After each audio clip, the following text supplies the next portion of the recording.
Chris Anderson. Makers, the New Industrial Revolution. Remember your first printer? Your first computer? What about your first Microsoft Word document, or whatever you used for word processing? Remember that tingly mix of excitement and curiosity, that "I'm not sure what this is, but I like it" sensation? Well, get ready, because that sensation is about to return. It won't come from computer gadgets, but from manufacturing. Just as printers allow self-publishing and laptops perform complex calculations, soon we'll all be manufacturing things at home. These blinks will show you just how close we are to yet another technological revolution. This time, it's one that allows almost anyone to sit at home, download a file, and print, or manufacture, a toy, a product, a device, or whatever your imagination can cook up.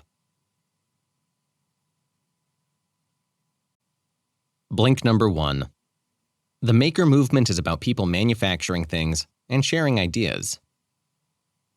People have always made things. Today, however, makers are designing things on computers and manufacturing them at home without physical resources, using digital tools.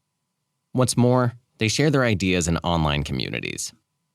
The DIY spirit of the punk and web era has arrived in the form of manufacturing, where instead of relying on large corporations for goods, people can create them themselves. For example, when the author's daughters wanted new furniture for their dollhouse, they found the selection available from classic toy makers to be very limited. While they did find the Victorian sofas and chairs they wanted, they couldn't find the right size. So the author searched the web and found a website offering online design files for dollhouse furniture. There, he found designs for Victorian furniture and modified the files so that they fit the size of his daughter's dollhouse. But having the designs isn't the same as having the furniture. So he simply printed the files on his 3D printer for free. The makers are empowered by the web's culture of sharing and collaborating. Open source software, for example, enables people to write and modify software to fit their own needs for free instead of getting mass-produced, one-size-fits-all programs that don't always meet the needs of the user. Just like the chair and sofa designs that the author found online, people actively design things that were previously unavailable and make them available for others. Then anybody with the know-how can modify the files and improve them. We see this exemplified by the microculture and community that has arisen around creating weapons for toy manufacturer Lego. Lego itself doesn't make toys that resemble contemporary weapons, like assault rifles or grenade launchers, so hobbyists design them online, where they can be shared and modified. These toys are then manufactured using 3D printers at home or by sending the files to online manufacturing services. Some people even turn this hobby into a legitimate business, such as the Lego weapon manufacturer Brick Arms. Blink number 2. Cheaper and more powerful technologies always lead the way. Just think of your printer. If you're an inventor, then you know that we're in a golden age. Whereas in the past, inventors depended on large manufacturers to turn their dreams into reality, today they can produce prototypes from their own homes. According to Moore's law, there is a strong tendency for computer hardware to get both cheaper and more powerful over time. And this is due to something called compound learning curves, whereby even incremental improvements lead to huge benefits. As a result, innovations follow extremely quickly, with breakthrough discoveries happening about every 3 years. We can see this in action when we look at the world's first desktop laser printer, Apple's LaserWriter, released in 1985. Though expensive, it marked the beginning of widespread desktop publishing. A mere 30 years later, anyone can have their own fast, high-quality laser printer for less than $100. Following this same trend, 3D printers and other digital manufacturing tools will only become cheaper with time, and more of us will have them at home. 3D printing today is at the same point as Apple's LaserWriter in 1985. It's still expensive, but it's getting cheaper, and more people are using and adapting to it.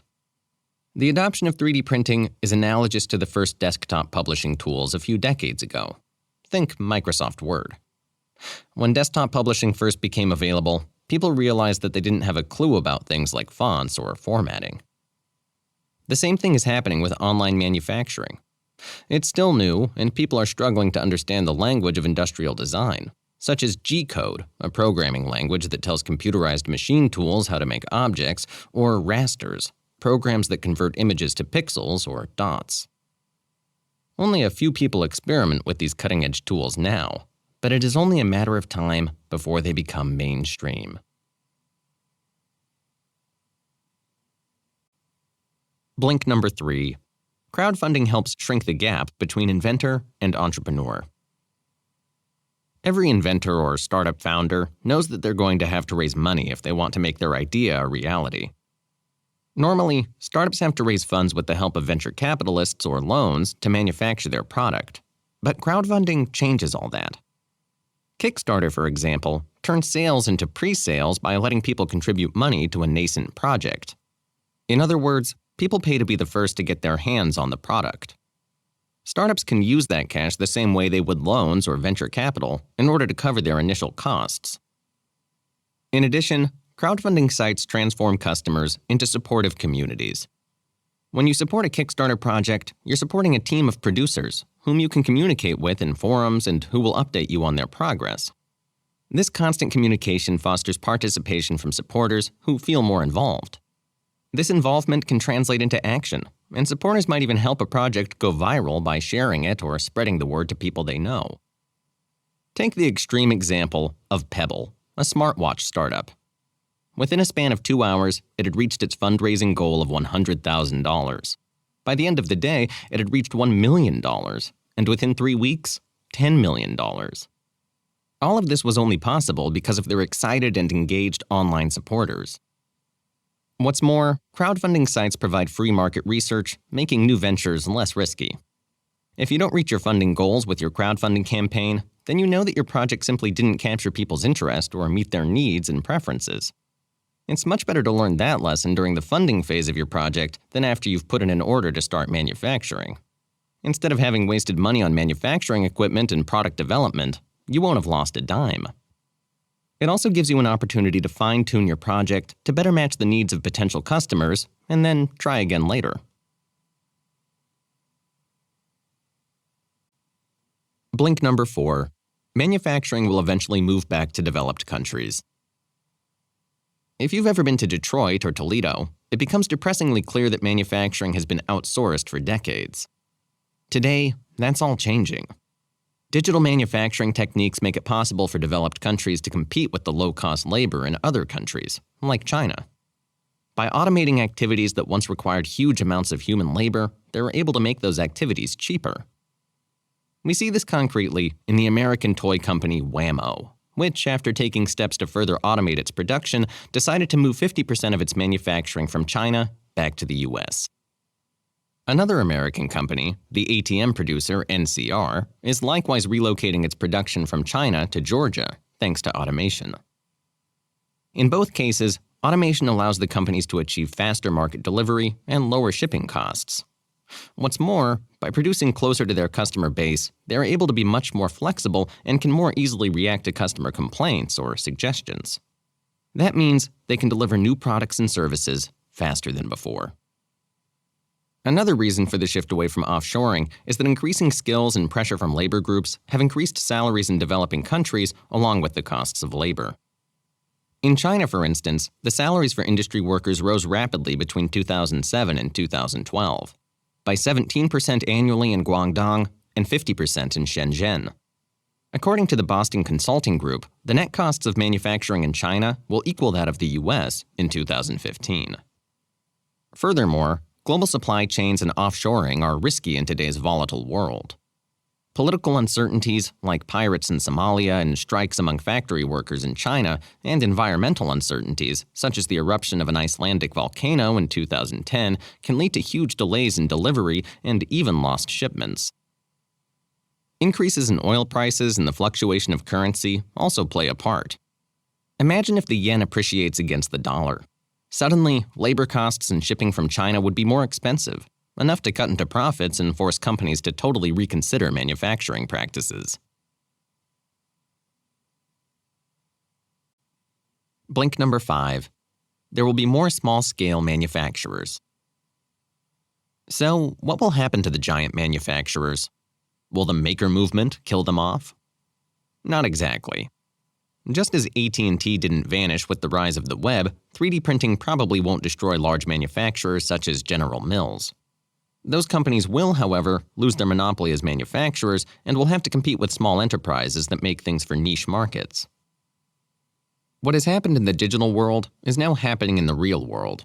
Manufacturing is becoming increasingly decentralized thanks to lower barriers to entry and new technology. In the digital world, publishing became democratized with the help of tools such as WordPress and Tumblr. Using these services, anybody can publish their thoughts. Broadcasting, too, was pushed toward democratization. Just think of how many people today own a digital camera and can upload videos and distribute them on YouTube. They can even create their own channels. In the real world, everyone will be able to produce real goods in their home or with the help of specialized factories using 3D printers and other digital manufacturing techniques. This increasingly decentralized ownership of the means of production leads to greater access to production technology and less reliance on manufacturing giants. Now, small businesses and even private individuals have access too. Take Local Motors, for example, an American car manufacturer that produces a small number of cars, 2,000 in fact, using 3D printing and other digital manufacturing methods. Thanks to the digitalization and democratization of manufacturing, custom-made products become cheaper to produce and run in small batches. Instead of one-size-fits-all production, 3D printing manufacturers can offer one-size-fits-one solutions. As anyone can design and modify objects in digital files that can be shared, producers no longer need to manufacture items en masse to make a profit. No matter what you need, from tools to dollhouse furniture, makers will be able to create custom designs based on your specifications, and you might never again have to rely on a major manufacturer.